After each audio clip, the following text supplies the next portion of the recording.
Presiden UMNO berkata, UMNO juga menolak pembentukan gabungan politik bersama Perikatan Nasional.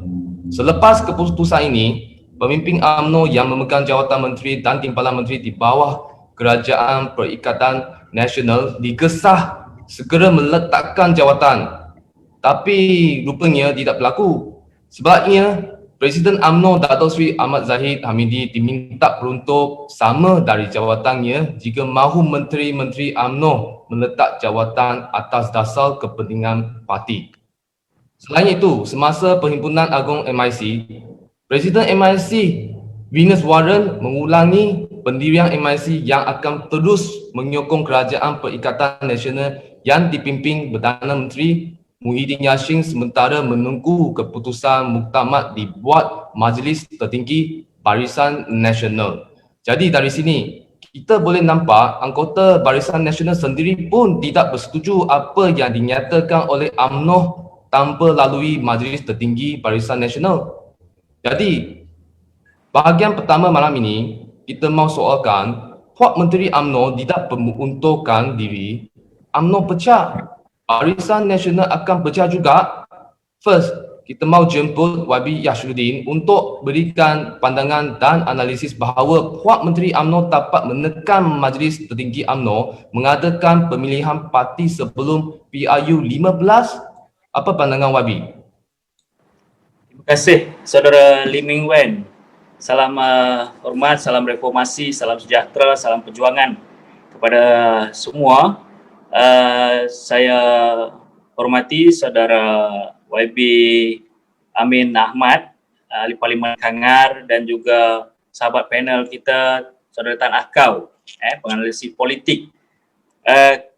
Saya mengucapkan terima kasih lah kerana first time kita bersiaran di studio Asam Pedas, dan pada malam ini juga kita ada isu yang panas dibangkitkan, sepanas dan sepedas Asam Pedas. Kalau YB Amin pergi ke Johor, jangan lupa pergi ke Muar.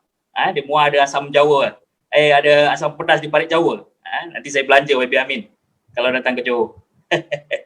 Jadi saya berminatlah dengan soalan daripada moderator tadi yang menyatakan bahawa menteri ataupun kluster menteri UMNO yang menekan supaya ahli majlis tertinggi UMNO untuk mengadakan pemilihan parti sebelum PRU yang ke-15. Kalau kita lihat sorotan daripada peristiwa yang berlaku, sudah tentunya kita masih ingat lagi bahawa UMNO ini adalah parti yang terbesar orang Melayu. 60 lebih tahun menjadi parti yang mendominasi kerajaan di Malaysia. Dia menjadi abang besar, dia yang memutuskan setiap keputusan kerajaan itu sendiri. Jadi sudah barang pastinya selepas berlakunya tsunami politik pada PRU yang ke-14 yang lepas, apabila UMNO itu telah kehilangan kuasa, dan dia kehilangan yang perkara yang paling besar yang pernah mereka ada selama 60 lebih tahun. Jadi sudah tentunya mereka tetap kekal dengan ego mereka untuk menjadi abang besar dan seterusnya menjadi parti yang mendominasi kerajaan. Namun apa yang berlaku setelah PRU yang ke-14, mereka hilang segalanya, kemudian mereka mencari jalan bagaimana mereka boleh berkuasa semula. Dan berlakulah langkah Sheraton apabila PBBM sendiri menghulurkan tangan untuk bersama dengan mereka menubuhkan Kerajaan Perikatan Nasional. Jadi sudah barang pastinya ini umpama mengantuk disurungkan bantal dan mereka terima untuk bersama dalam Kerajaan Perikatan Nasional. Namun apa yang berlaku hari ini setelah Tan Sri Muhyiddin Yassin selaku Perdana Menteri memilih beberapa ahli parlimen daripada UMNO itu sendiri untuk diletakkan di dalam Kabinet Perikatan Nasional, ada berlaku perpecahan dalam UMNO. Di antara kluster menteri dan juga kluster mahkamah yang didominasi oleh pimpinan tertinggi UMNO yang ada masalah rasuah, masalah ketirisan pribadi mereka. Tapi walau bagaimanapun mereka masih lagi sebagai pimpinan utama dalam parti UMNO. Dan ini menyebabkan ada berlakunya sedikit ketegangan dalam pimpinan itu sendiri daripada kluster mahkamah dan juga kluster menteri. Dan kita lihat hari ini kecenderungan kluster menteri dalam UMNO itu sendiri berpihak kepada Tan Sri Muhyiddin Yassin. Namun apa yang kita lihat, ada lagi satu kluster dalam UMNO yang masih cintakan UMNO di dalam grassroots mereka sendiri, kekuatan mereka sendiri untuk terus menjadikan UMNO itu platform yang terbaik mendominasi parti-parti Melayu di dalam negara. Dan kita lihat bahawasanya parti UMNO ini sendiri, apabila ada 3 pecahan begini, mereka sudah barang pastinya memilih jalan yang mereka fikirkan terbaik bagi parti mereka. Kalau kita lihat, memang ada desakan yang kuat daripada kluster menteri ini untuk melaksanakan pemilihan sebelum pilihan raya ke-15 itu berlaku. Namun walau bagaimanapun, kluster mahkamah berfikiran perlunya ada penangguhan seperti apa yang diungkapkan oleh Setiausaha Agung UMNO sendiri, Saudara Datuk Seri Ahmad Maslan, yang menyatakan bahawa pemilihan UMNO boleh dilakukan apabila selesai pilihan raya yang ke-15. Namun ia disanggah oleh beberapa pimpinan daripada kluster menteri, daripada Menteri Belia dan Sukan, Datuk Seri Rizal Naina Merikan, dan juga KJ sendiri, Heri Jamaluddin, yang menyatakan bahawa kalau tidak sekarang melakukan perubahan melalui pemilihan sebelum PRU 15, makanya UMNO akan terjerumus kepada kebinasaan yang lebih dahsyat lagi. Jadi ini semua adalah perancangan-perancangan antara beberapa pihak. Namun atas platform PAU itu sendiri, Perhimpunan Agung UMNO, Presiden mengambil kesempatan untuk berucap dengan penuh jitu demi mengembalikan kepercayaan akar umbi kepada Presiden UMNO itu sendiri dengan ucapan yang populis bagi saya, untuk menyatakan bahawa akar umbi bersama dengan Presiden menolak kerjasama dengan PBBM dalam pemilihan ataupun dalam pilihan raya yang ke-15, dan dalam masa yang sama juga dia mengambil kesempatan untuk menceritakan bahawa mereka ataupun UMNO tidak akan bersama dengan Datuk Seri Anwar Ibrahim dan juga DAP. Nah, ini jelas. Jadi akar umbi UMNO itu akan bersama dengan Presiden, dan untuk lebih kuat lagi, UMNO itu sendiri telah memberikan warning, amaran kepada PAS supaya mereka memilih parti mana yang mereka rasakan lebih penting dan perlu untuk bersama mereka dalam coalition pilihan raya yang ke-15 nanti. Jadi ini adalah platform yang terbaik untuk Presiden meyakinkan akar umbi untuk bersama dengan Presiden.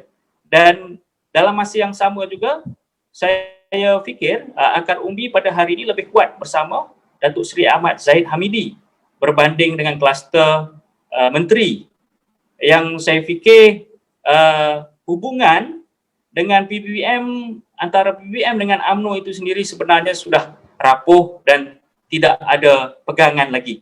Dan sudah semestinya UMNO itu perlu bersendirian kerana dia mempunyai parti, adalah parti yang terkuat dan mempunyai 3 juta ahli. Sudah tentunya di akar umbi UMNO itu lebih kuat dan perlu dia harmonikan dan jadi abang besar lagi dalam parti-parti Melayu di seluruh negara. Jadi saya fikir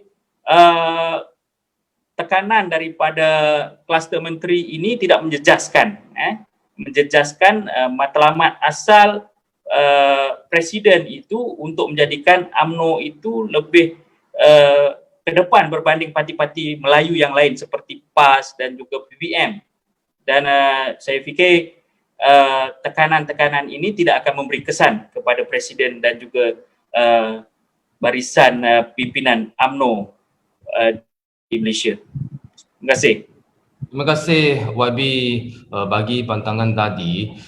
Ialah kita baru bincang analisis bahawa Puak Menteri UMNO dapat menekan pandangan YB Amin. Boleh kasih kita tahu? Ya, YB Mike. Terima kasih kepada saudara pengurusi. Untuk soalan kedua ni tadi saya ingat saya tak perlu ulang beberapa pandangan yang telah dikemukakan oleh YB Shruddin sebentar tadi, kerana saya ingat latar belakang untuk persoalan ini juga sangat penting. Kenapa UMNO kita lihat pada hari ini mempunyai hubungan yang agak sukar lah bersama dengan Kerajaan Perikatan Nasional buat masa ini. Tapi sebenarnya kalau boleh saya tambah sedikit lah. Seingat saya ketika Parlimen dibuka semula selepas Perintah Kawalan Pergerakan pada tahun lalu, kalau kita ingat pada bulan 5 itu kita hanya ada titah Duli Yang Maha Mulia Seri Paduka Baginda di Pertuan Agong. Tidak ada sidang seperti biasa, hanyalah titah Tuanku. Ini pun adalah timbul beberapa interpretasi sama ada ia boleh dianggap sebagai sidang atau tidak, kerana tidak ada sidang seperti biasa, cuma ada perasmian lah, kita boleh kata begitu. Ini bagi memenuhi kehendak perlembagaan yang mengatakan bahawa sidang tidak boleh ditunda sehingga lebih daripada 6 bulan. Jadi dia terpaksa buat. Kemudian sidang pertama tu dia panggil. Ini saya ambil dalam konteks pos langkah Sheraton lah, ataupun dalam di bawah pentadbiran Perdana Menteri Muhyiddin Yassin. Sidang pertama yang betul-betul ada perbahasan, ada sesi soal jawab ni bermula pada bulan 7 bulan 8 lah tahun 2020. Dan pada waktu itu lagi bagi ahli-ahli parlimen yang mungkin ambil tahulah, kita telah mendengar bahawa ada kesukaran lah dalam hubungan antara parti-parti di dalam kerajaan semasa, sehingga kan ada desas-desus mengatakan bahawa ada cadangan untuk mengadakan pilihan raya pada akhir tahun lalu, pada lewat tahun 2020. Dan ini saya cuba sahkan sendiri dengan beberapa rakan lah dalam camp di pihak kerajaan. Ini diakui oleh mereka dan mereka percaya sekiranya ini dapat dilakukan secepat mungkin adalah lebih baik. Jadi saya mengambil konteks itu sebelum kita masuk kepada jawapan soalan yang ditanyakan. Jadi apa yang berlaku hari ini sebenarnya bukanlah perkara yang baru. Bukanlah kita kata krisis ini baru bermula kata kebelakangan ini, tetapi telah bermula sejak daripada saya boleh jangkakan bahawa ia bermula sejak daripada Perikatan Nasional dibentuk lah. Okay, kerana masalah yang sama juga berlaku ketika di zaman pentadbiran Pakatan Harapan, iaitu parti minoriti diberi kuasa yang besar dan juga bersifat kanan dalam kerajaan, yang mana dilantik sebagai Perdana Menteri, dilantik sebagai Menteri-Menteri di jawatan kementerian utama. Jadi sudah tentulah sebagai parti Perdana Menteri, sebagai parti yang kita anggap sebagai cuba menjadi parti utama dalam politik Malaysia, sudah tentulah mereka cuba di samping mentadbir, mereka cuba memperkuatkan diri mereka sendiri. Jadi ini menimbulkan satu situasi yang saya sebut sebagai tidak stabil lah, di mana tidak ada perkongsian, usaha perkongsian kuasa yang genuine. Dan ini sebenarnya satu persoalan yang lebih besar lah. Ini bukan sahaja berkaitan dengan isu hubungan UMNO dan Bersatu, tetapi ini adalah isu politik Malaysia secara keseluruhannya kalau kita mahu melihat dengan lebih besar. Jadi tadi kalau soalan pengurusi supaya isu-isu ini tidak berulang, saya tidak mahu, walaupun saya sebut lebih setahun yang lalu, sebenarnya isu ketidakseimbangan dalam eksekutif ni sebenarnya dah lama. Dia semakin jelas selepas 2008 kalau kita tengok dalam beberapa kes di beberapa negeri, misalnya pelantikan dan juga penggantian menteri besar dan juga ketua menteri lah, banyak berlaku. Kita kata kalau pada masa itu sama ada dia kuasa parti itu terlalu besar mengawal dan mencorakkan eksekutif. Maksudnya parti ni dia bukan kerajaan. Parti ialah kata entiti yang bertanding dalam pilihan raya dan menang bentuk kerajaan. Jadi kita seolah-olah tidak ada dalam keadaan tertentu parti mempunyai kawalan penuh dalam soal pelantikan dan juga penggantian ketua-ketua eksekutif di peringkat negeri. Dan apa yang berlaku lebih setahun lalu, berlaku di peringkat persekutuan, mungkin buat kali pertama lah. Jadi timbul persoalan sejauh mana pentingnya campur tangan dan juga tidak campur tangan parti ni. Kalau kita lihat dalam beberapa kes, pihak eksekutif yang sendiri cuba menentang ataupun berbeza pandangan dengan parti lah. Misalnya kita tengok dalam kes di Selangor 2014, Menteri Besar enggan berundur di peringkat awal lah, sehingga menimbulkan isu krisis Menteri Besar di Selangor tu panjang. Dan begitu juga di beberapa tempat lain, misalnya penggantian Menteri Besar di Terengganu, ketika yang menyebabkan ketika itu berlaku keributan lah kerana beliau marah dengan Presiden parti dia pada waktu itu. Kalau kita ingat, Datuk Ahmad Said marah kepada Datuk Seri Najib. Dan begitu juga di banyak tempat lain. Jadi perkara-perkara begini dia kita sendiri dah lihat kesan dia menimbulkan sedikit suasana tidak stabil. Dan apa yang berlaku pada dalam situasi Zahid dan UMNO ni, dia sebenarnya menceritakan tentang hubungan antara parti dan juga eksekutif. Okey, yang mana dalam satu segi parti yang masuk pilihan raya. Jadi kita tengok ini juga banyak hubungan parti dan juga eksekutif ni secara umumnya, dia banyak juga berkaitan dengan hal-hal lain, bukan saja soal sama ada menteri-menteri UMNO nak berundur atau tidak. Tetapi kita tengok ini juga termasuklah dalam isu apa yang kita sebut sebagai pengkhianatan lah. Pengkhianatan kepada Pakatan Harapan pada Februari tahun lalu. Ini juga timbul persoalan kerana mereka ini sebelum jadi menteri, mereka mesti jadi ahli parlimen dulu.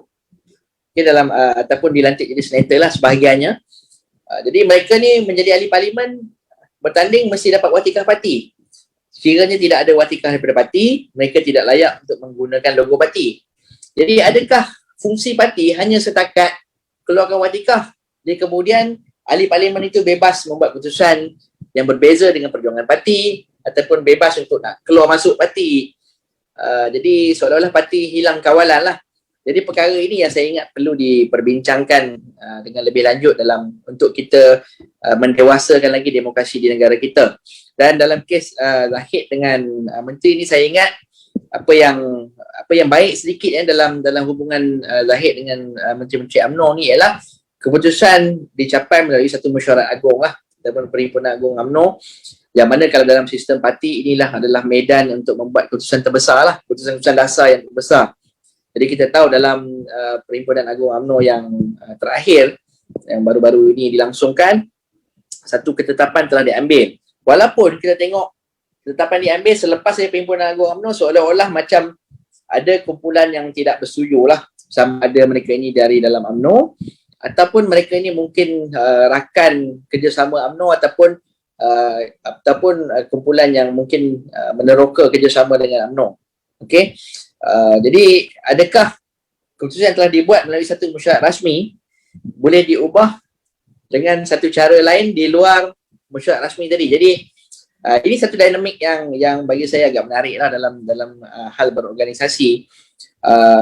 Saya ingat Zahid dalam masa terdekat tidak ada banyak pilihan kerana sudah tentulah orang kata macam saya sebut tadi, parti dan juga eksekutif adalah dua entiti yang berbeza.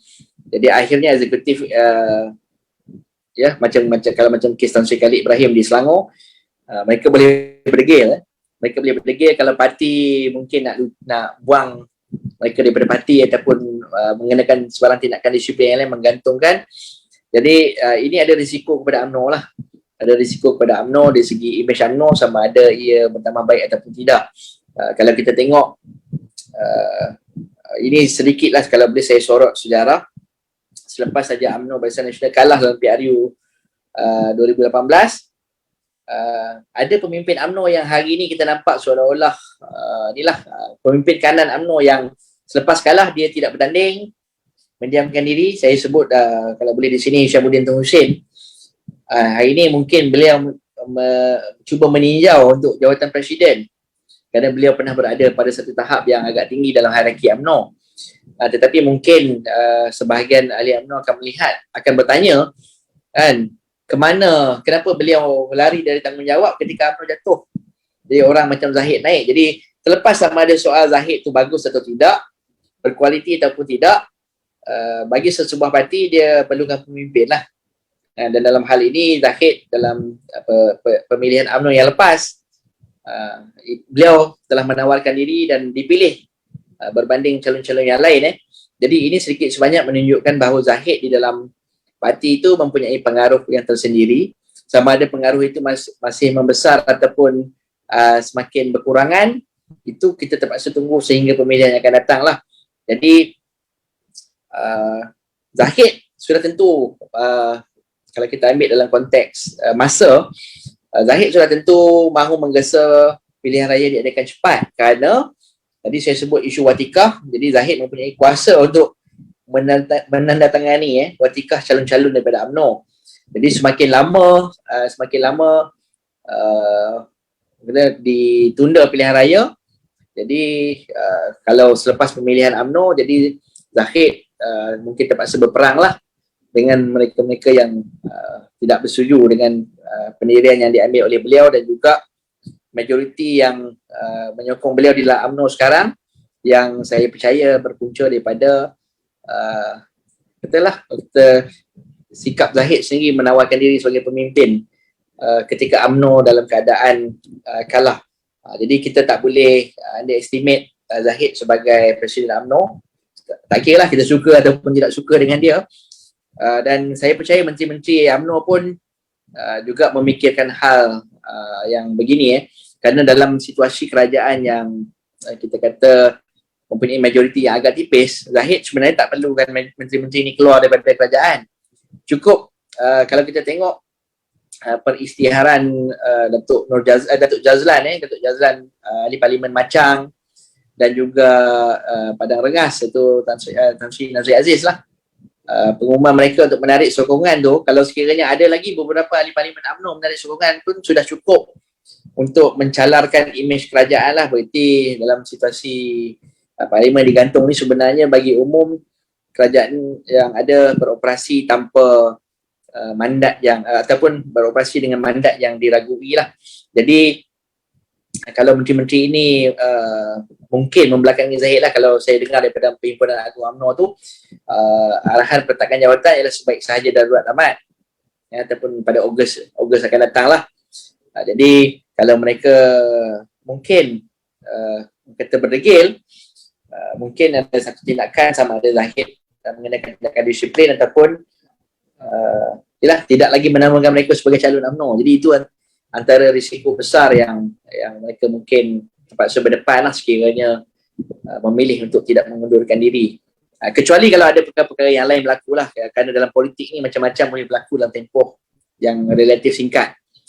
Tapi setakat yang kalau kita bergantung kepada keputusan UMNO semasa Perhimpunan Agung mereka baru-baru ini, pandangan saya begitulah. Okey, banyak terima kasih YB Amin yang bagi pandangan tadi.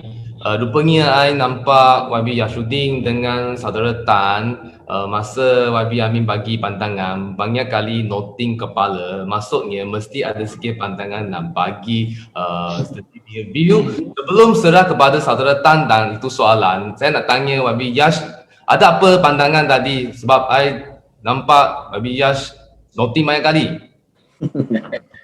Sebenarnya kalau ikutkan kita ada sejarah panjang kalau dalam pentadbiran dan juga dalam parti, saya fikir kita ada pengalaman bersama PAS dalam Pakatan Rakyat, dan juga kita ada pengalaman bersama PBBM dalam Pakatan Harapan. Dan saya fikir strategi politik yang berlaku pada hari ini semakin lama dia nampak lebih meruncing lagi kalau dibandingkan dengan dahulu.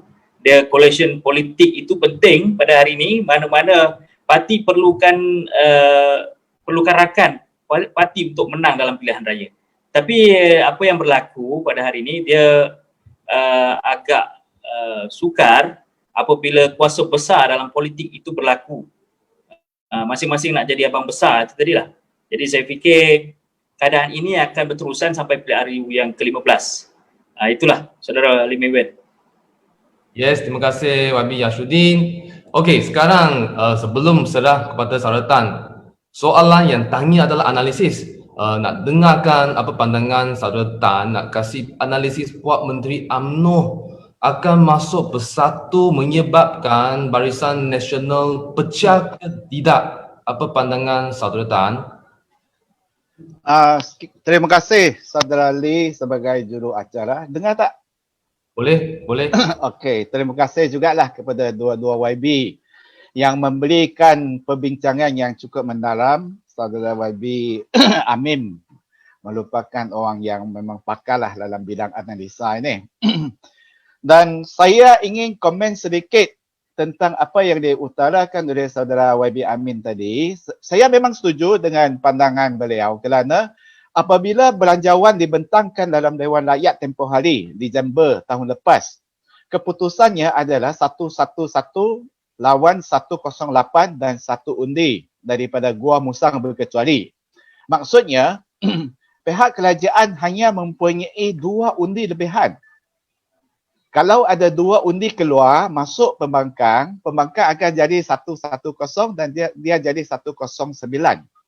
Ini membuktikan apa yang disebut oleh YB Amin tadi adalah tepat. Iaitu, kita boleh simpulkan bahawa sekiranya ingin menjatuhkan kerajaan, Perikatan Nasional yang sedia ada, tidak pun perlukan keputusan daripada PAU yang berlangsung pada 20 hari bulan Mac yang lepas. Ini kerana selepas itu pun ada 3 orang daripada UMNO menarik diri. Kemudian selain daripada itu ada 3 orang daripada PIHS mengumumkan keluar daripada PIHS untuk memberikan sokongan kepada PN. Maksudnya setakat ini apa yang saya boleh lihat adalah kerajaan masih 111, pembangkang 108 dan 1 berkecuali. Status quo tidak berubah. Namun demikian, saya ada sedikit pandangan berbeza dengan YB Amin tadi bahawa usuh PAU pada 28 hari bulan Mac 2 minggu lepas, apa yang saya fahamkan adalah PAU itu memberikan kuasa kepada Presiden dan juga Majlis Tertinggi untuk tentukan tarikh bilakah wakil UMNO dipaksa untuk letak jawatan daripada terus menjadi anggota kabinet. Dia bukan menentukan pada 1 hari bulan Ogos. Cuma apa yang jadi keliru sekarang, seperti kluster menteri, mereka mewawakan mereka hanya akan letak jawatan pada 1 hari bulan Ogos. Maka itu ada timbul sedikit kekeliruan lah. Pada pandangan saya, ketetapan tarikh untuk tarik diri daripada PN itu masih belum ditentukan. Balik kepada soalan asas yang disebut oleh pengacara kita tadi, adakah Menteri UMNO masuk PPBM itu menyebabkan perpecahan dalam Barisan Nasional itu sendiri? Saya mempunyai satu pandangan yang berbeza kerana saya melihat kekalutan ataupun keadaan messy yang disebut oleh YB Amin tadi disebabkan oleh Presiden UMNO iaitu Ahmad Zahid itu sendiri. Saya lihat ada 2 kelemahan yang beliau dilakukan untuk mengakibatkan kesannya bukan sahaja Barisan Nasional akan mungkin berpecah, malahan UMNO sudah pasti akan berpecah. Yang pertama yang kita sebutkan tadi bahawa dalam belanjawan di Dewan Rakyat pada bulan Disember yang lepas, UMNO tidak mengambil satu ketetapan yang tegas untuk terus menolak kerajaan Perikatan Nasional.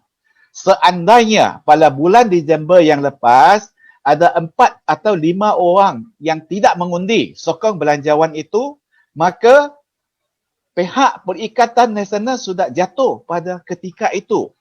Akibatnya adalah Muhyiddin Yassin tidak ada peluang untuk mengumumkan darurat pada 13 hari bulan Januari yang lepas. Kemudian daripada itu disebabkan apa nama dia yang sebut, Zahid Hamidi pendirian dia beralih-alih. Dia macam ombak turun naik, kiri kanan, tak tentu, tidak tegas. Dan kemudian ada beberapa kali mesolat Majlis Tertinggi dan juga Majlis Kerja Tertinggi UMNO juga tidak berupaya untuk menentukan satu ketetapan yang tegas dan jelas.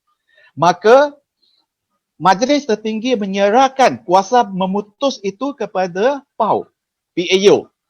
Dan PAU yang asal telah dijadualkan pada 31 hari bulan Januari tahun ini. Kemudian ditangguhkan sampai 28 hari bulan Mac. Daripada situ, Presiden UMNO sudah membajak lebih kurang 2 bulan lagi. So, selepas daripada itu, juga timbul perselisihan antara pimpinan UMNO Lalaman. Ada yang katakan kena terus bekerjasama dengan Perikatan Nasional, ada yang sebaliknya. Maka ini dilihat sebagai satu Zahid Hamidi walaupun sebagai orang presiden yang mempunyai kuasa penentu seperti yang disebutkan oleh YB Amin tadi, bahawa presiden dah pemegang kunci untuk memberikan watika untuk melantik sebagai calon dan sebagainya. Tapi beliau tidak menggunakan kuasa itu sebagai kuasa memutus.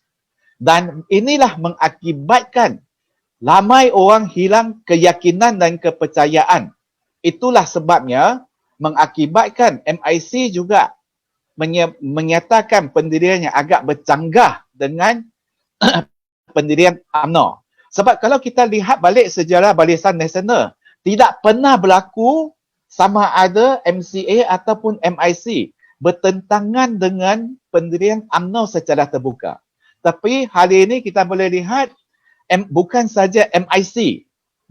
Presiden MIC menyatakan mereka akan terus bersama dengan Perikatan Nasional. Malahan Setiausaha Agong MCA juga menyatakan bahawa sama ada nak keluar daripada kerajaan PN atau tidak, itu bukan kuasa UMNO sahaja. Itu adalah kuasa Barisan Nasional. Dan Barisan Nasional belum tentukan sama ada nak keluar atau tidak. Lebih jauh sekali lagi nak tentukan bila akan keluar daripada Perikatan Nasional. Ini semua menunjukkan pengaruh dan kekuasaan UMNO itu sudah mulai mundur, diwas ke belakang. Dan kenapa jadi demikian? Ada satu lagi faktor saya sebut dalam banyak platform perbincangan bahawa Perikatan Nasional menggunakan tiga kaedah untuk melemahkan Barisan Nasional dan UMNO khasnya. Kaedah pertama adalah divide and rule, pecah dan perintah. Iaitu mereka sekarang menggunakan kluster menteri untuk mengkeram-kabutkan pentadbiran dalaman UMNO. Cara yang kedua adalah dengan mengugut. Seperti YB sedia maklum, saya yakin YB Amin demi maklum bahawa ada wakil-wakil rakyat daripada PH khasnya diugut dan sebagainya. Dan juga kaedah yang ketiga adalah shopping, membeli. Soal membeli ini bukan cakap saya, bukan cakap orang lain. Malahan Presiden UMNO sendiri telah membuat kenyataan secara rasmi mengatakan bahawa pihak Perikatan Nasional membayar 20,000 setiap bulan kepada 2 orang wakil dalam Majlis Tertinggi UMNO itu sendiri. Dan juga cawangan-cawangan yang dibeli akan dibayar RM10,000 setiap cawangan.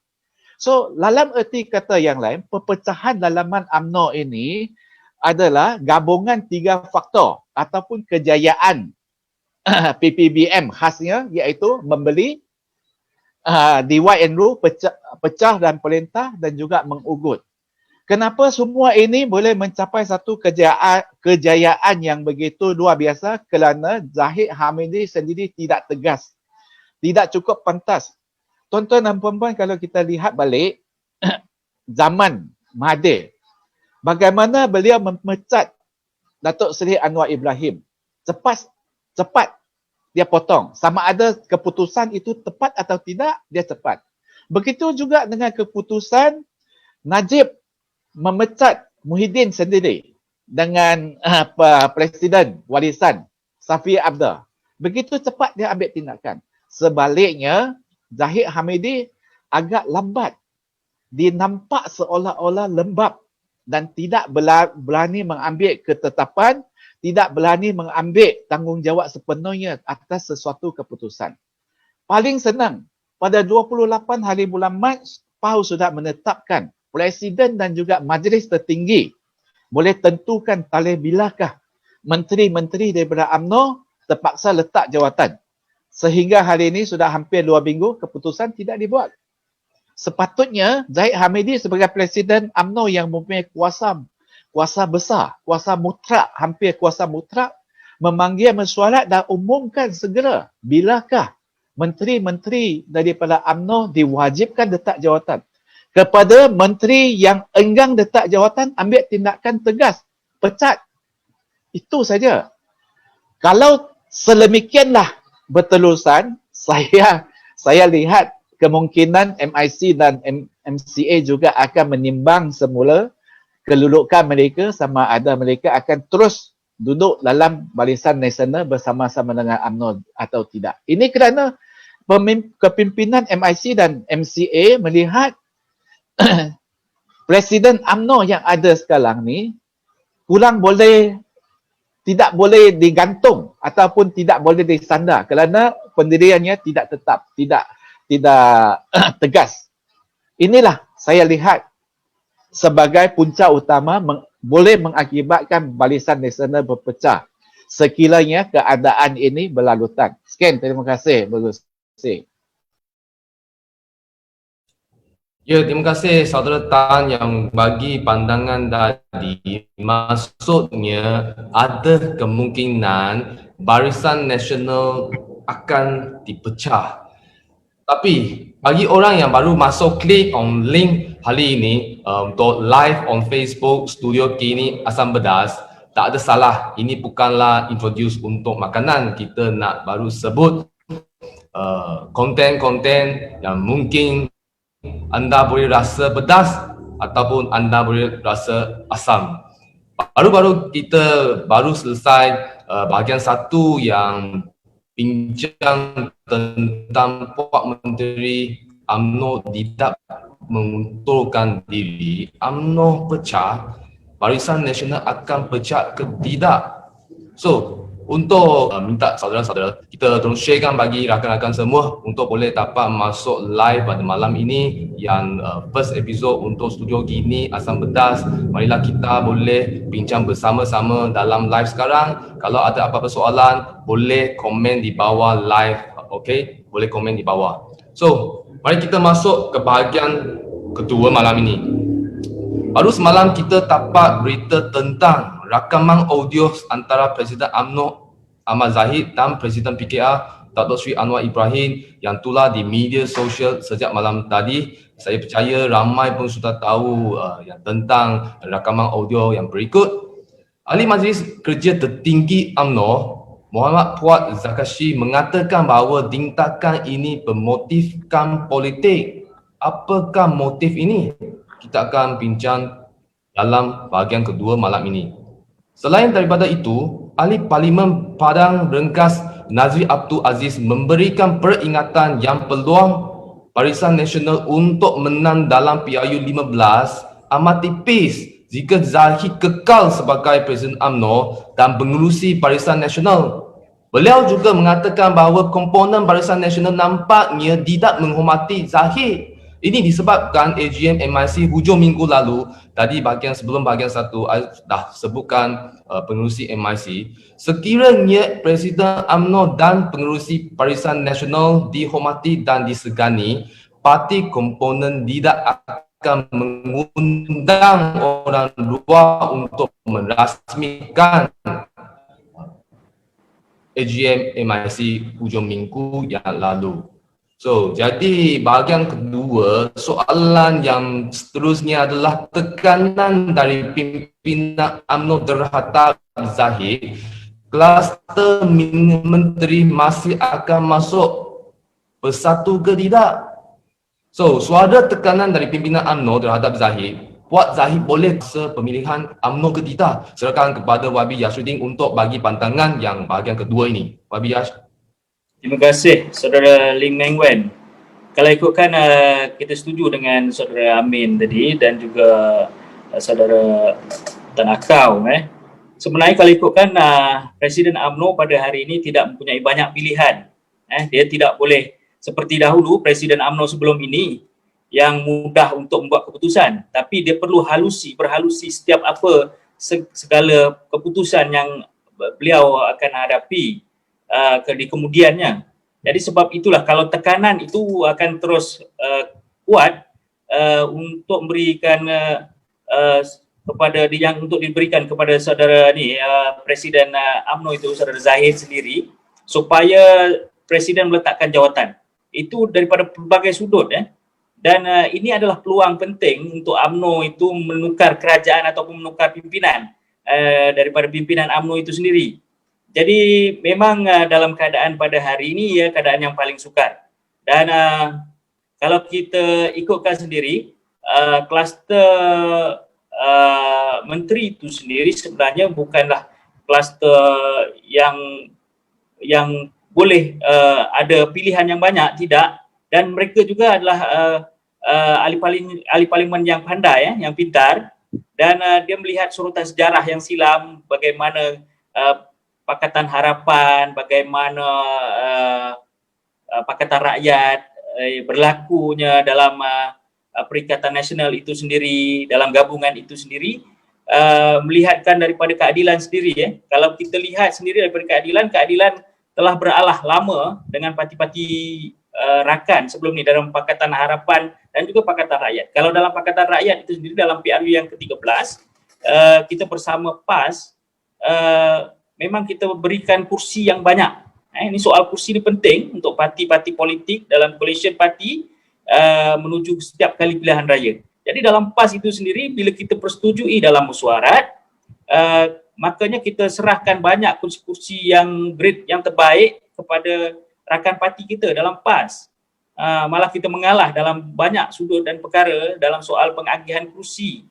Dan walau bagaimanapun kita masih dikhianati lagi. Contohnya di Sungai Aceh, walaupun kita dah serahkan kursi itu kepada keadilan dalam rundingan Pakatan Rakyat itu, tapi masih diingkari, makanya PAS masih juga mengeluarkan watikah untuk diberikan kepada calon PAS bertanding 3 penjuru dan sebagainya. Begitu juga di negeri Johor. Di negeri Johor juga ada sejarah di Panti. Dalam PRU yang ke-13 kita letakkan calon kita Anwar Saleh di Panti dan kita dah berikan watikah kepada saudara Anwar Saleh. Tapi walau bagaimanapun PAS mengingkari perjanjian dan meletakkan calon juga di Panti dan berikan watikah. Jadi kita ada pengalaman yang panjang tentang gabungan dalam parti-parti ini juga. Dan dalam pilihan raya yang ke-14 pun sama, dalam Pakatan Harapan kita berikan kursi yang lebih kepada Parti Pribumi Bersatu walaupun parti itu baru.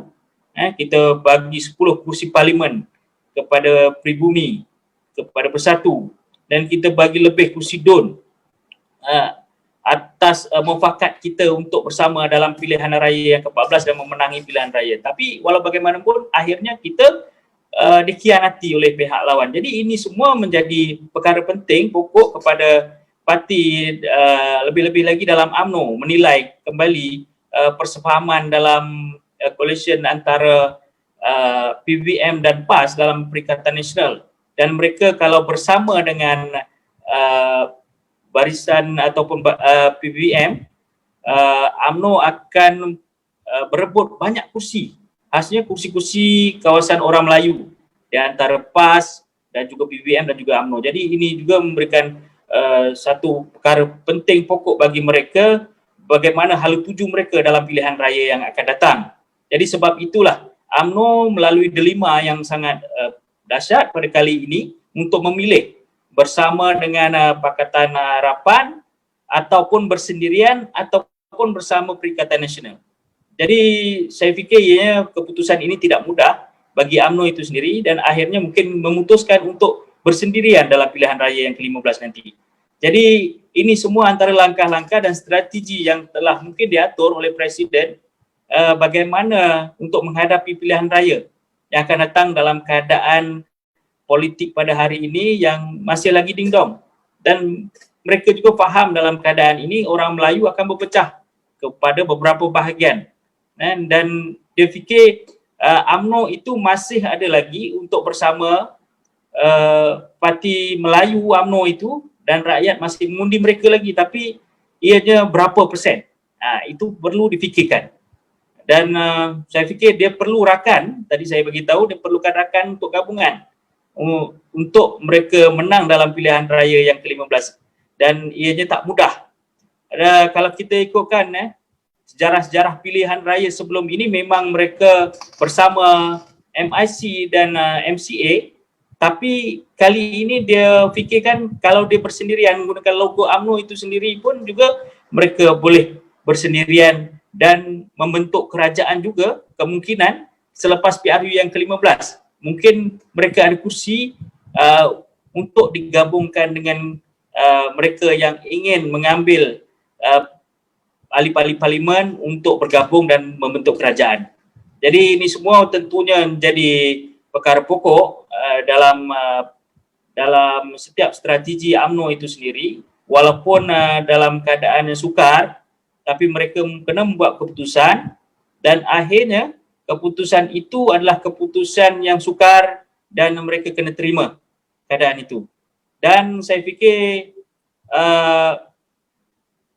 pemimpin ataupun kluster menteri itu sendiri, saya fikir ini adalah tekanan bagi mereka untuk mereka jatuhkan Presiden Saudara Zahid Hamidi untuk mereka pulihkan keadaan dan peluang mereka dalam pilihan raya yang akan datang.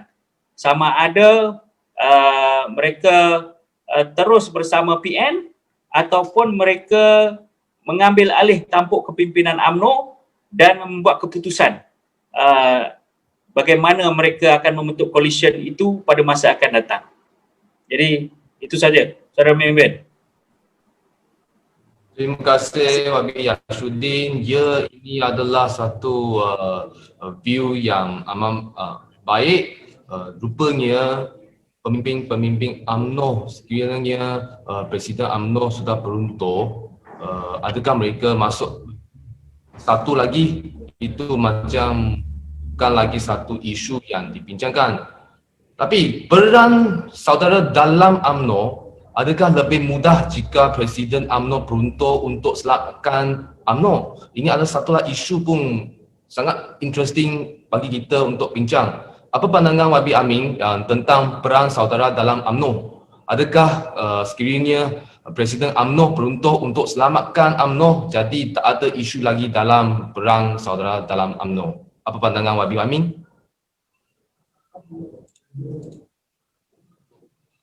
Wabi Mike? Okay, minta maaf. Terima kasih moderator.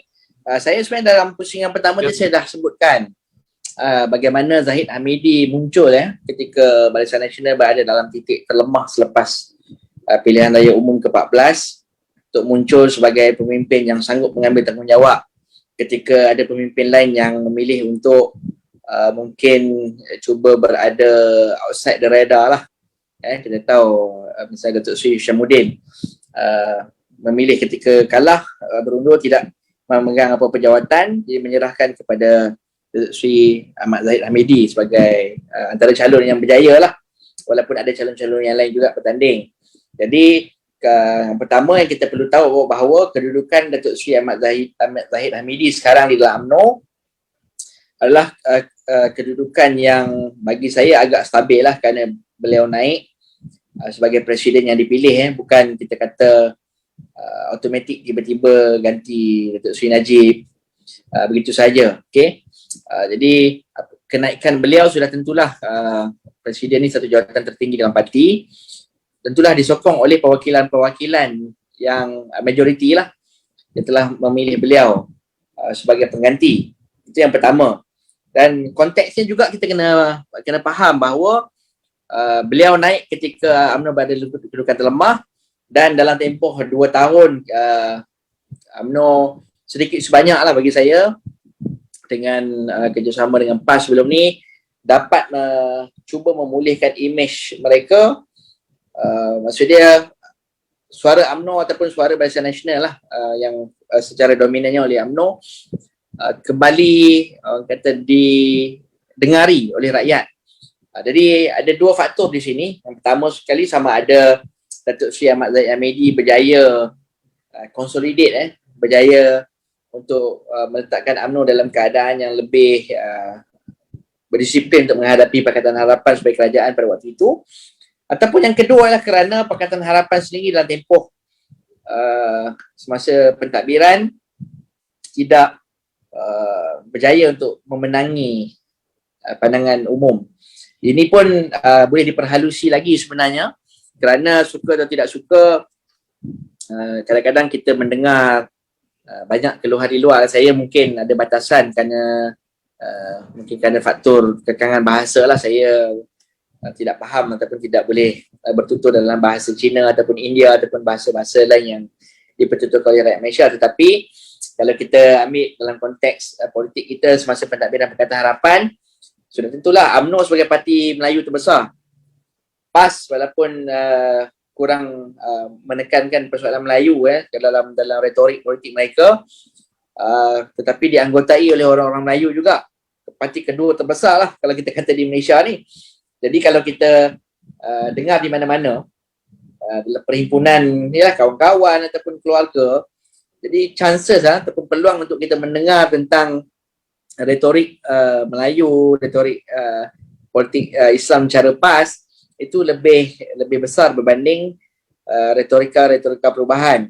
Apatah lagi ketika ada usul-usul perubahan yang disebut semasa dalam manifesto, dalam ceramah politik, tiba-tiba tidak dapat dijayakan dengan baik lah.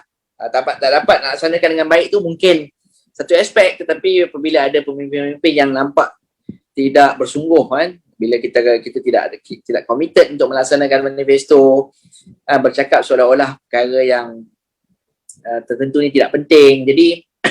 Jadi ini mungkin mewujudkan satu suasana yang mana rakyat merasa tawar lah. Jadi kemunculan semula UMNO, maksudnya dia rebound UMNO selepas kekalahan PRU ke-14 itu, dia maksudnya suara mereka kembali didengari oleh ramai, disumbangkan oleh dua faktor tadilah. Oleh kerana UMNO dia cuba brace the impact, kita dah kalah, okeylah, marilah kita, kalau kita tengok dengar jugalah, marilah kita menginsafi kat mana kesilapan kita dan sebagainya. Dan juga disumbangkan oleh mungkin Pakatan Harapan yang tidak cukup kemas dalam menangani wacana politik yang berkembang pada waktu itu. Tetapi sudah tentulah selepas bila UMNO sudah berada dalam kedudukan yang kita kata lebih stabil selepas PRU 14, ramailah, sudah tentu ramai orang bercita-cita, kalau aku jadi Presiden UMNO, adalah peluang mungkin untuk jadi Perdana Menteri pada masa akan datang. Mungkin sesengah berfikir begitu. Jadi kita melihat contestation of power, persaingan ataupun perebutan kuasa dalam UMNO tu kembali muncul semula.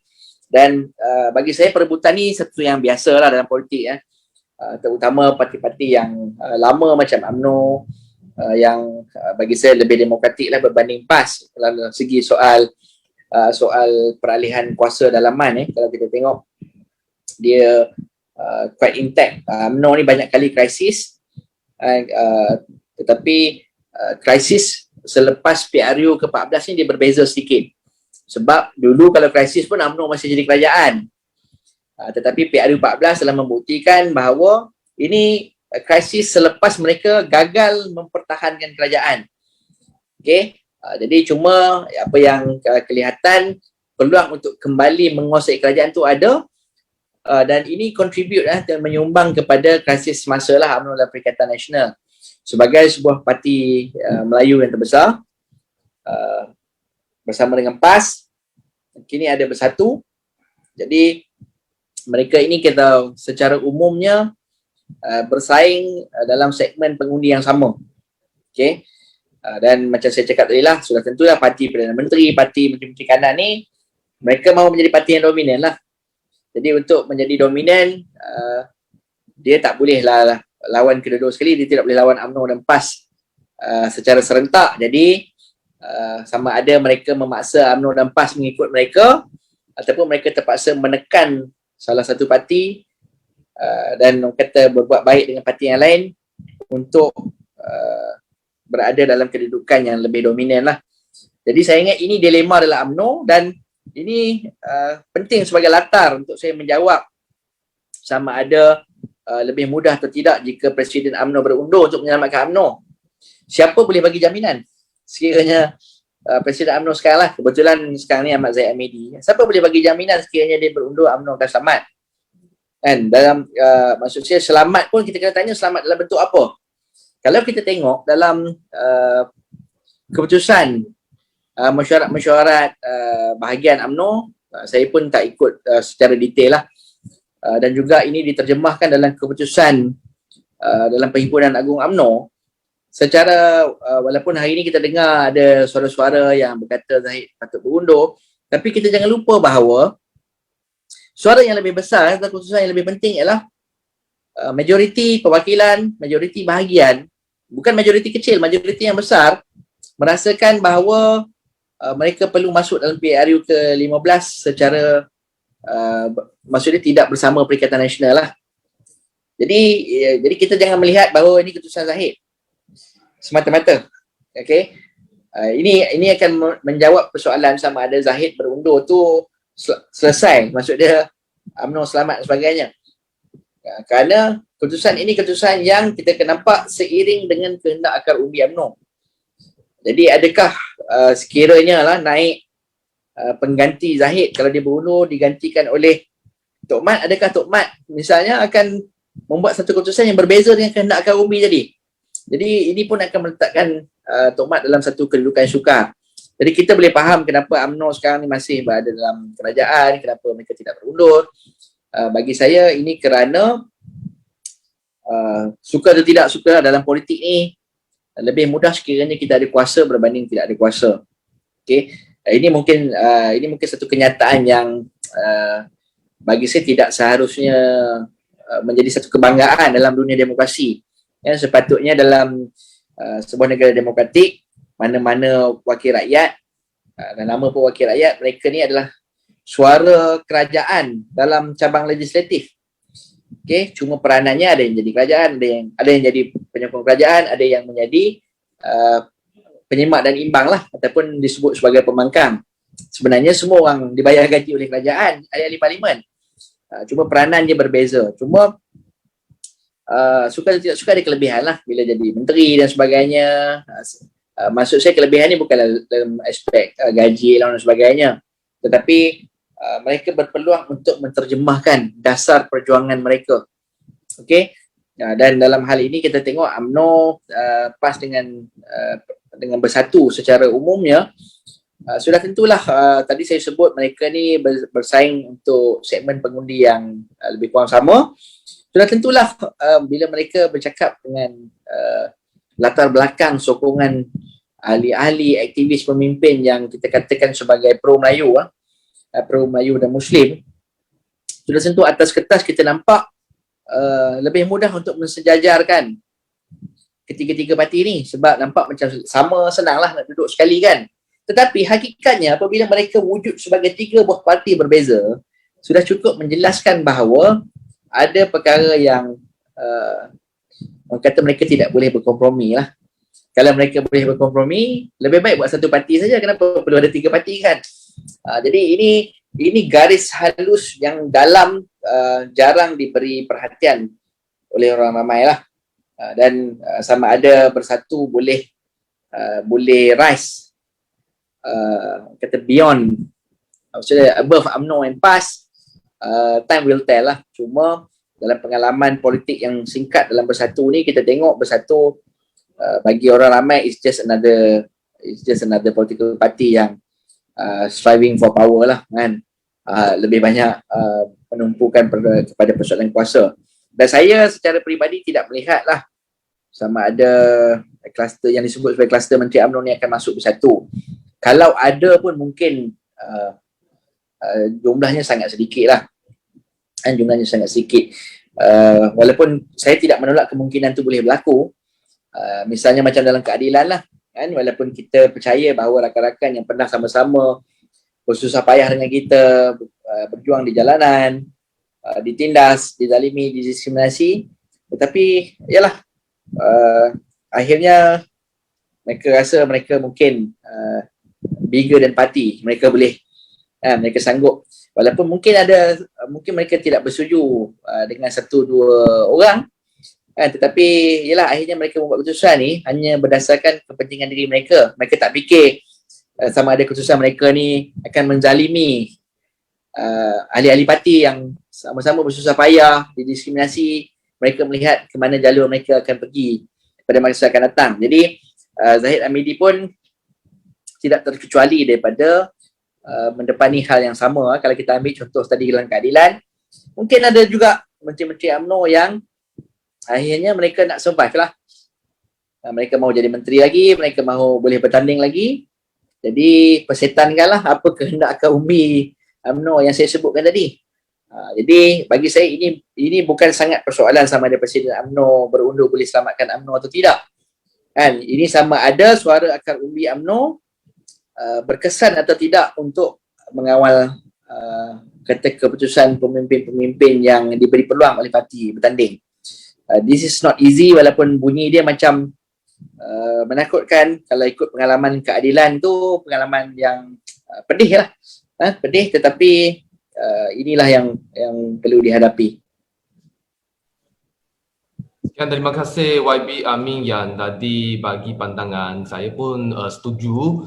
Rupanya parti sekarang di Malaysia mana-mana satu pun ingin mengambil balik dominan di politik Malaysia sekarang. Tapi rupanya amat sukar sebab gabungan sekarang memang possibility adalah apa-apa pun boleh berlaku. Jadi technical analysis, suara mengesah Zahid beruntuh semakin kuat. Adakah Zahid beruntuh? Ini adalah satu soalan yang amat interesting untuk dibincangkan. Seterusnya, Barisan Nasional akan berkembang lagi ke tidak? So, ini saya serahkan kepada saudara Tang untuk bagi pandangan dia. Halo, Ya. halo. Maaf soalannya. Yes. No, soalan tadi tak Soalan adalah analisis suara mengesah Zahid beruntuh semakin kuat pada masa sekarang. Adakah Zahid akan beruntuh? Okey. Terima kasih kepada moderator dan juga YB sudi berkongsi tadi. Saya lihat ada beberapa poin yang saya ingin tekankan di sini, bahawa beberapa hari kebelakangan ini kita diheboh-hebohkan dengan suara rakaman antara dua orang individu. Dan saya lihat bahawa rakaman ini sengaja dihebohkan adalah berunsur politik. Sedangkan sehingga hari ini kita tidak boleh mengesahkan ataupun authenticate siapakah yang bercakap dalam perbualan tersebut. Namun demikian, saya baca laporan pada hari ini, ada menteri yang telah membuat kenyataan bahawa beliau boleh mengesahkan rakaman itu adalah 100% di antara Presiden PKR dan juga Presiden UMNO. Di sini kita timbul satu persoalan, bagaimanakah menteri tersebut boleh mengesahkan secara saintifik bahawa 100% percakapan itu adalah daripada presiden dua orang parti tersebut. Sekiranya ini benar pun, kita perlu bertanya, siapakah yang membuat rakaman tersebut? Dan bagaimana menteri tersebut boleh mengesahkan? Adakah kerja-kerja ini dilakukan oleh menteri tersebut? Kalau tidak, sehinggalah unit penguatkuasaan termasuklah polis dan KKM juga belum berupaya untuk mengesahkan siapakah yang berkomunikasi dalam rakaman audio yang berkaitan. Saya juga membaca laporan bahawa Menteri KKMM, Kementerian Komunikasi dan Multimedia, mengatakan pihak kerajaan akan menyiasat sekiranya ada laporan. Dan sebagai rakan anggota kabinet pada hari ini, telah membuat satu ketetapan, telah membuat satu keputusan bahawa 100% beliau yakin. Maksudnya menteri ini lebih dahsyat, lebih canggih, lebih mengetahui daripada Kementerian Komunikasi. Ini pertamanya. Yang keduanya, Sekiranya perbualan itu disahkan, kesahihannya adalah antara dua presiden. Sekiranya, saya katakan, sekiranya pun dalam perbualan yang kita terima melalui WhatsApp dan juga media cetak pada hari ini, saya tidak melihat ada sebelangan unsur-unsur jenayah pun. Itu hanya percakapan dua orang manusia mungkin kebetulan mempunyai jawatan politik sekiranya disahkan bahawa percakapan itu adalah daripada kepimpinan dua parti tersebut. Kita jangan lupa YB dan juga pada penyokong kita pada malam ini bahawa secara saintifiknya ingin mengesahkan autentiket audio amat sukar. Tidak boleh dilakukan oleh orang-orang biasa seperti kita. Empat, termasuklah dua YB ada bersama-sama dengan kita pada malam ini.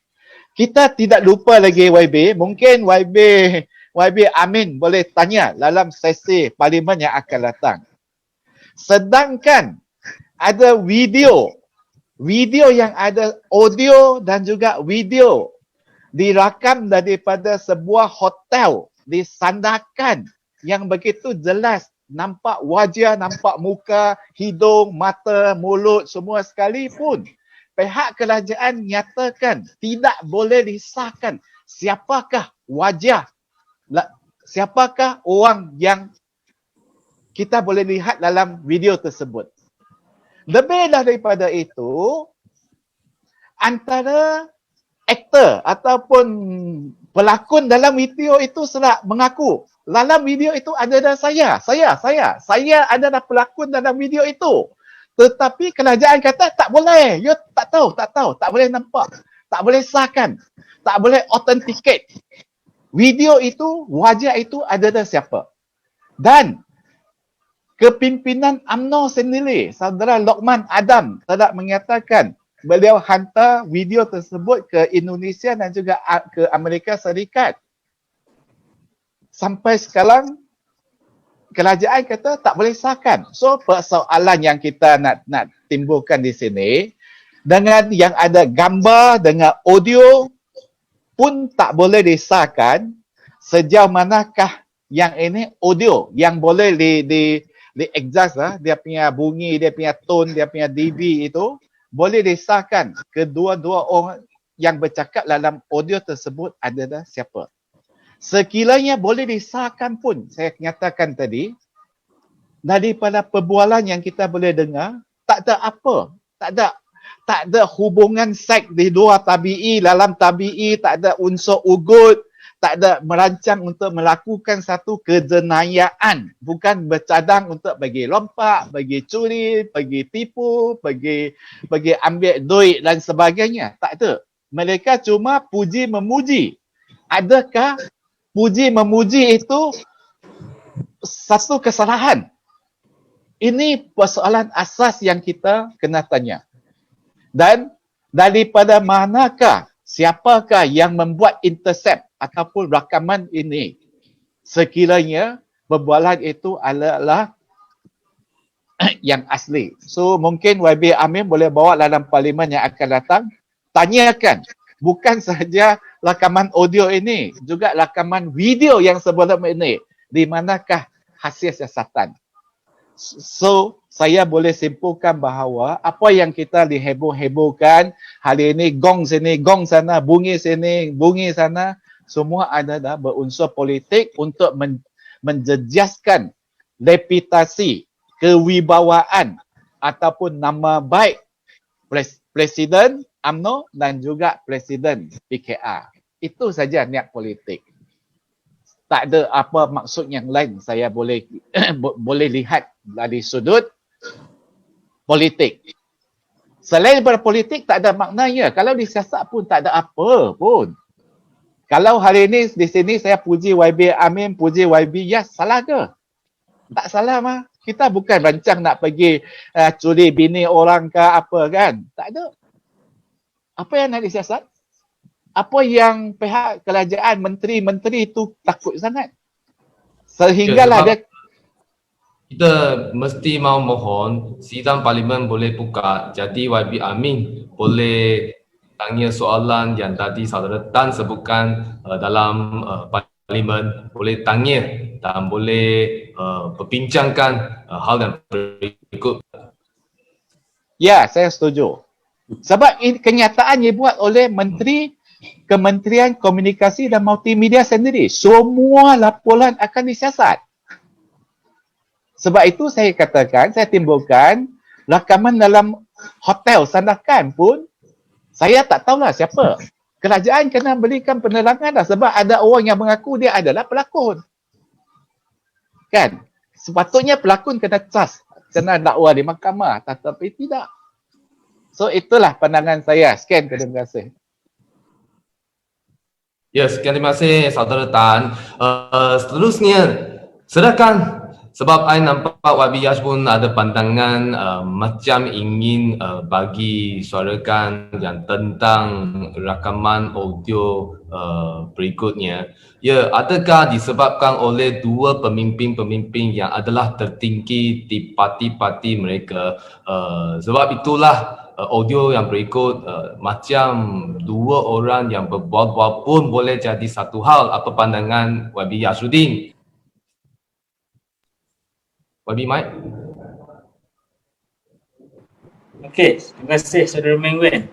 Kalau ikutkan memang strategi ini sangat penting bagi mereka lah yang memusuhi kedua belah pihak mengambil kesempatan daripada apa yang berlaku. Kalau kita lihat memang ada hubungan baik daripada Presiden Keadilan dan juga Presiden UMNO daripada sebelum ni lagi, daripada dalam UMNO itu sendiri. Jadi Presiden kita, Presiden Keadilan pernah mengetuai pemuda UMNO dan kemudian Zaid Hamidi adalah timbalan pemuda UMNO pada ketika itu. Dan sudah barang pastinya memang mereka mempunyai hubungan baik hingga ke hari ini. Dan itu sendiri telah kita maklum daripada awal, dan kemungkinan daripada apa krisis yang berlaku pada hari ini telah dimanipulate dan dimainkan oleh mereka yang fikirkan perkara ini akan menjadi perkara yang penting bagi memecahkan persahabatan dan juga mengambil kesempatan peluang yang ada untuk meraih keuntungan politik itu sendiri. Seperti apa yang Saudara Tan maklumkan tadi, memang kalau ikutkan memang untuk apa video ini dibuat, untuk apa selain daripada politik. Jadi tak ada pun masalah antara sahabat dengan sahabat untuk memuji antara satu sama lain, tak ada masalah. Yang lebih masalah sebenarnya adalah video tentang yang berlaku di Sandakan. Betul, saya setuju sekali dengan Saudara Tan Akau. Jadi saya fikir ini hanyalah bersifat politik untuk memecahkan dan mengambil kesempatan daripada apa yang berlaku. Terima kasih. Yes, terima kasih YB Yasruddin. Masa sekarang kita pun sudah sampai dua perbincangan bahagian pada malam ini untuk sebutkan topik-topik yang dibincang.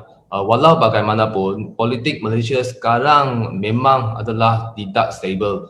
Saya percaya semua rakan-rakan yang menonton live sekarang pun haraplah politik di Malaysia boleh dapat kembali stabil dalam masa yang secepat mungkin.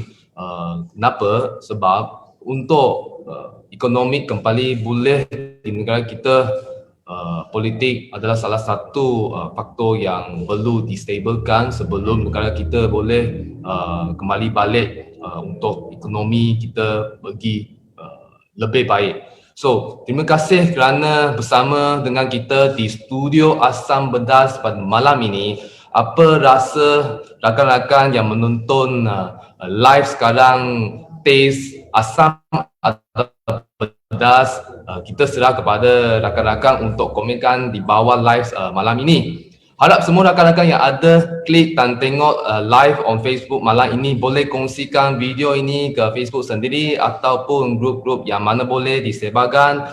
Kita memang sudi gembira kalau boleh sebarkan.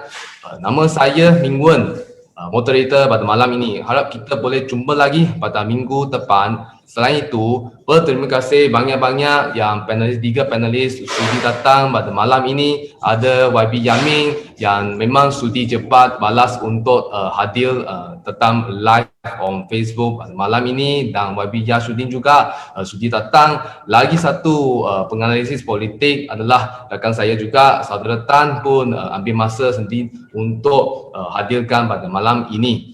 Sekian, terima kasih semua orang yang menonton di Studio Kini Asam Bedas malam ini. Stay tune on Studio Kini Asam Bedas setiap minggu. Topik rasa asam atau pedas, we deliver, you taste it. Kita jumpa lagi. Selamat malam. Selamat malam YB. Selamat malam Saudara Tan. Thank you. Kita jumpa lagi. Thank you YB. Thank you very much. Thank you everyone. Thank you everyone.